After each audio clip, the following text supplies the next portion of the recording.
जय श्री गणेश।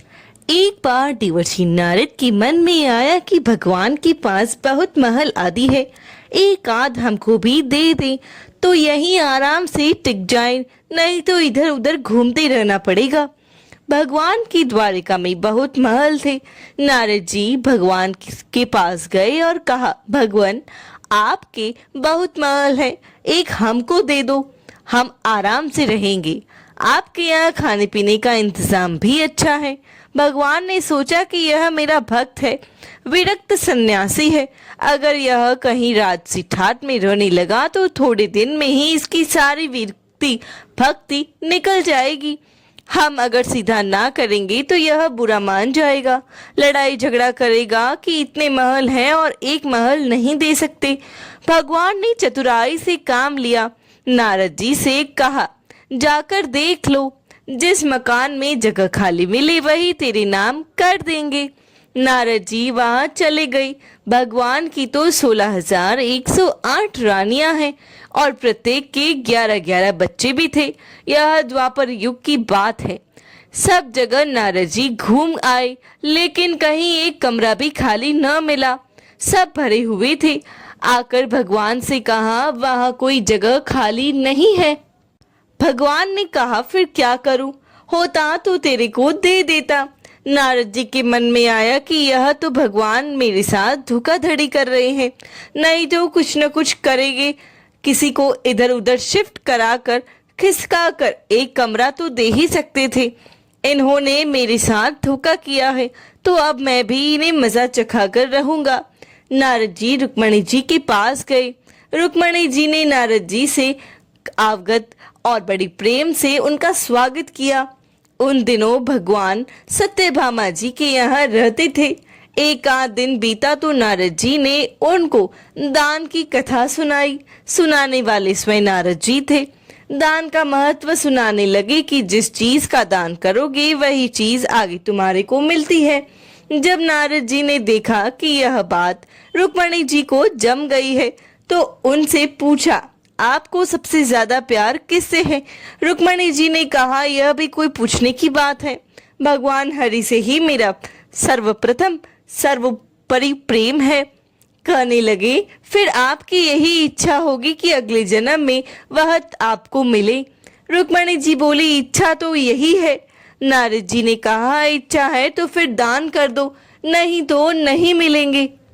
आपकी सौतें भी बहुत है और उनमें से किसी के पहले दान कर दिया और उन्हें मिल जाएंगे, इसलिए दूसरे करे इसके पहले आप कर दीजिए।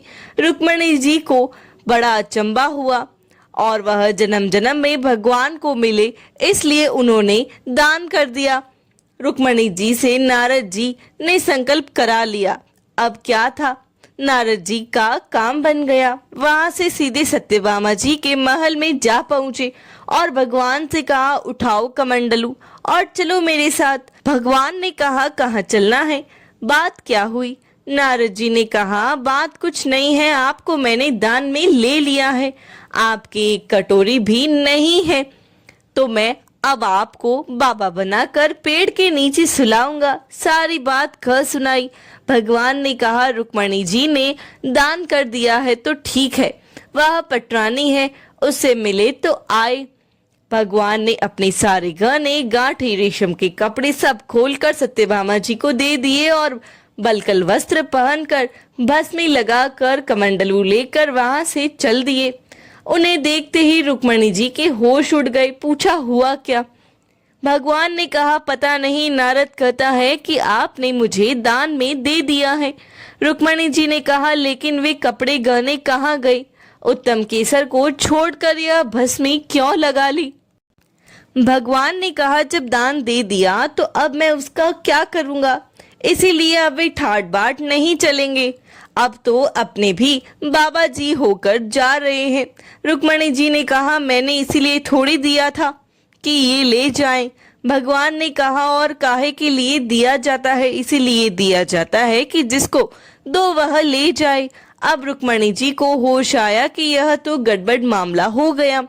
रुक्मणी जी ने कहा, नारद जी, यह आपने मेरे से पहले नहीं कहा, अगले जन्म में तो मिलेंगे सो मिलेंगे, अब तो हाथ से खोर बैठी हूँ। नारद जी ने कहा, अब तो जो हो गया सो हो गया, अब मैं ले जाऊंगा। रुक्मणी जी बहुत रोने लगी। तब तक हल्ला गुल्ला मचा तो सब रानियां भी इकट्ठी हो गई। सत्यभामा जामवंती सब समझदार थी। उन्होंने कहा, भगवान एक रुक्मणी के पति थोड़े ही हैं, इसीलिए रुक्मणी को सर्वदा दान करने का अधिकार नहीं हो सकता। हम लोगों का भी अधिकार है। नारद जी ने सोचा, यह तो झोल हो गया। कहने लगी, क्या भगवान के टुकड़े कराओगे? अब तो 16,108 हिस्से होंगे। रानियों ने कहा, नारद जी कुछ ढंग की बात करो। नारद जी ने विचार किया कि अपने को तो महल ही चाहिए था और यही दे ही नहीं रहे। अब मौका ठीक है, समझौते पर बात आ रही है। नारद जी ने कहा, भगवान का जितना वजन है उतने तुला दान कर देना। दान मान लिया जाता है। तुला दान से देह का दान माना जाता है, इसलिए भगवान की वजन का सोना हीरा पन्ना दे दो। इस पर सब रानियां राजी हो गई। बाकी तो सब राजी हो गए, लेकिन भगवान ने सोचा कि यह फिर मोह में पड़ रहा है, इसका महल का शौक नहीं गया। भगवान ने कहा, तुला दान कर देना चाहिए। यह बात तो ठीक है। भगवान तराजू के एक पलड़े के अंदर बैठ गए। दूसरे पलड़े में सारे गहने हीरे पन्ने रखे जाने लगे। लेकिन जो ब्रह्मांड को पेट में लेकर बैठा हो, उसे द्वारिका के धन से कहाँ पूरा हो पाएगा। सारा का सारा धन दूसरे पलड़े पर रख दिया, लेकिन जिस पलड़े पर भगवान बैठे थे वह वैसा कि वैसा ही रहा, ना ऊपर हुआ ना नीचे। नारद जी ने कहा, देख लो, तुला तो बराबर हो नहीं रहा। अब मैं भगवान को ले जाऊंगा। सब कहने लगे, अरे कोई उपाय बताओ। नारद जी ने कहा, और कोई उपाय नहीं है। अन्य सब लोगों ने भी अपने अपने हीरे पन्ने लाकर डाल दिए, लेकिन उनसे क्या होना था? वे तो त्रिलोकी का भार लेकर बैठे थे। नारद जी ने सोचा, अपने को अच्छा चेला मिल गया है, बढ़िया काम हो गया है। उधर औरतें सब चीख रही थी। नारद जी प्रसन्नता के मारे इधर उधर टहलने लगे। भगवान ने धीरे से रुक्मणी को बुलाया। रुक्मणी ने कहा, कुछ तो ढंग निकालिए प्रभु, आप इतना भार लेकर बैठ गए हैं, हम लोगों का क्या हाल होगा? भगवान ने कहा, ये सब हीरे पन्ने निकाल लो, नहीं तो बाबा जी का मान नहीं रहेगा। यह सब निकाल कर तुलसी का एक पत्ता और सोने का एक छोटा सा टुकड़ा रख दो, तुम लोगों का काम हो जाएगा। रुक्मणी ने सबसे कहा कि यह नहीं हो रहा, तो सब सामान हटाओ, और सारा सामान हटा दिया गया। एक छोटे से सोने के पत्रे पर तुलसी का पत्ता रखा गया, तो भगवान के वजन के बराबर हो गया। सबने नारद जी से कहा, ले जाओ तुलादान।